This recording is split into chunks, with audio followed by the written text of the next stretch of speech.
Assalamualaikum warahmatullahi wabarakatuh. Izin memperkenalkan diri, nama Siti Saadiah dengan NIM 5112159. Dosen pengampun Bapak Asep Saiful Iman, Eskom MH, mata kuliah UUIT. Di sini saya akan memenuhi syarat ujian akhir semester. Saya membuat video kasus yang berhubungan dengan Undang-Undang IT untuk memenuhi ujian akhir semester, dan kasus yang saya bawakan itu mengenai kronologi kasus ID Kacung WHO berujung Jendrik tersangka. Jendrik harus berurusan dengan kepolisian terkait postingan ID Kacung WHO di akun Instagramnya JREX ID. Dia dilaporkan ke Polda Bali atas dugaan pencemaran nama baik dan ujaran kebencian terhadap postingan tersebut. Setelah melakukan pemeriksaan dan gelar perkara, Polda Bali kemudian menetapkan pria bernama lengkap AGD Ari Astina itu sebagai tersangka dengan jeratan Undang-Undang Nomor 19 Tahun 2016 tentang Informasi dan Transaksi Elektronik. Jendrik juga langsung ditahan.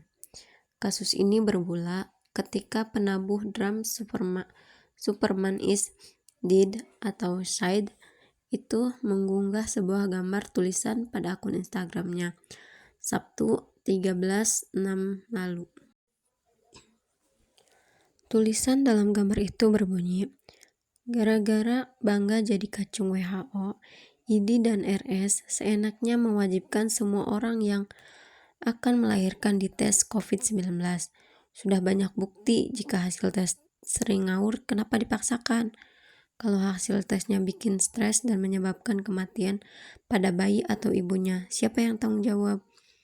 Tanya itu, ia menuliskan caption dalam unggahannya yang berbunyi, "Bubarkan ID, saya gak akan berhenti menyerang kalian," dengan tag Ikatan Dokter Indonesia sampai ada penjelasan perihal ini.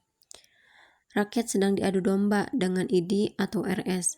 Tidak, ID dan RS yang mengadu diri mereka sendiri dengan hak-hak rakyat. Imbas unggahan tersebut, ID Bali lantas melaporkan Jendrik ke Polda Bali Selasa 16/6 lalu. ID menilai unggahan Jendrik yang menyebut ID dan rumah sakit adalah Kacung WHO merupakan fitnah dan telah mencoreng nama ID. ID melaporkan Jendrik dengan dugaan pelanggaran Pasal 28 Ayat 2, Jo Pasal 45 Ayat 2 dan atau Pasal 27 Ayat 3, Jo Pasal 45 Ayat 3 Undang-Undang IT. Kuasa hukum Jendrik Wayan Gendo Surdana mengatakan unggahan kliennya tersebut harus dibaca secara utuh dengan pikiran jernih sehingga bisa ditangkap dan diresapi apa makna di balik unggahan tersebut. Gendo mengaku ungkapan Jendrik itu bukan untuk kepentingan personal melainkan untuk khalayak umum.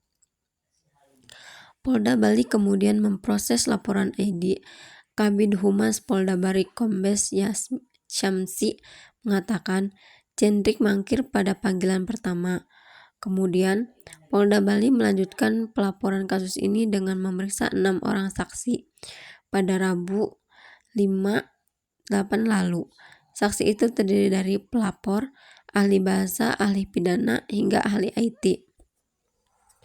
Dalam perkembangannya, Polda Bali mengancam akan menjemput paksa Jendrik jika ia mangkir dari panggilan berikutnya. Jendrik akhirnya memenuhi panggilan kedua Polda Bali pada Kamis 6/8 pagi. Jendrik dicecar 13 pertanyaan oleh tim penyidik dalam waktu kurang lebih 2 jam.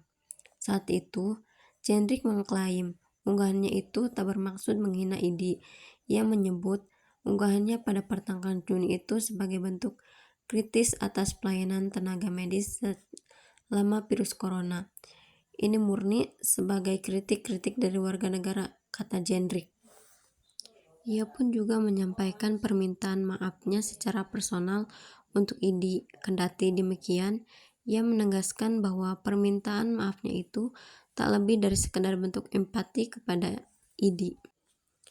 Saya tidak punya kebencian personal kepada IDI, jadi tolong jangan tanggapi dengan perasaan. Lanjutnya, Jendrik juga menyampaikan buntut dari unggahannya ini merupakan akumulasi perasaannya kepada rakyat.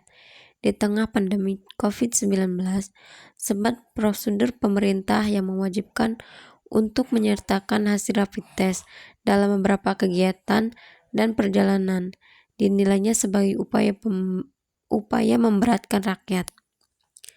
Diketahui, Jendrik beberapa kali membahas isu COVID-19 di berbagai kesempatan, termasuk di media sosial.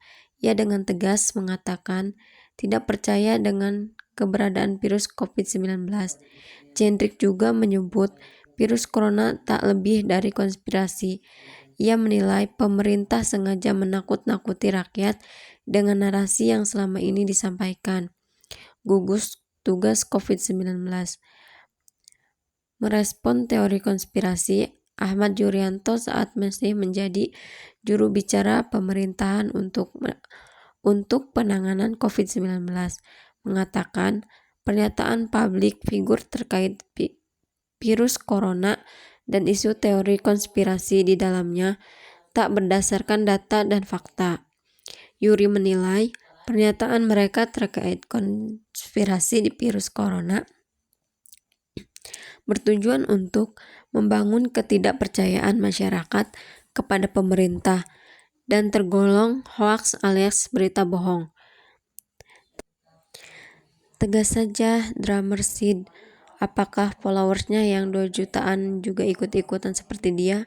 Pasti karena niatnya memang kampanye hitam, ujar Yuri. Diputuskan bersalah melakukan ujaran kebencian karena menyebut IDI kacung WHO. Jendrik dijatuhi hukuman penjara selama 14 bulan. Tak terima dengan putusan pengadilan negeri Denpasar, Jendrik pun mengajukan banding. Dan sebetulnya jaksa penuntut umum yang mengadili kasus Jendrik juga mengajukan banding. Hasilnya, Jendriklah yang menang. Pengadilan Tinggi Bali memutuskan mengabulkan banding Jendrik. Pengadilan Tinggi Bali mengurangi hukuman Jendrik menjadi 10 bulan penjara. Jadi pidana Jendrik menjadi 10 bulan, denda Rp 10 juta, subsidiar 1 bulan kurungan. Hukuman kurungan menjadi 1 tahun 2 bulan setelah dikurangi 4 bulan, ujar Ketua Pengadilan Negeri Denpasar, Sobandi, saat dimintai konfirmasi Selasa 19 bulan 1 2021. Baik, sekian untuk video yang saya buat mengenai kronologi kasus IDI kacung WHO berujung Jendrik tersangka. Kurang dan lebihnya mohon maaf. Thanks guys. Assalamualaikum warahmatullahi wabarakatuh.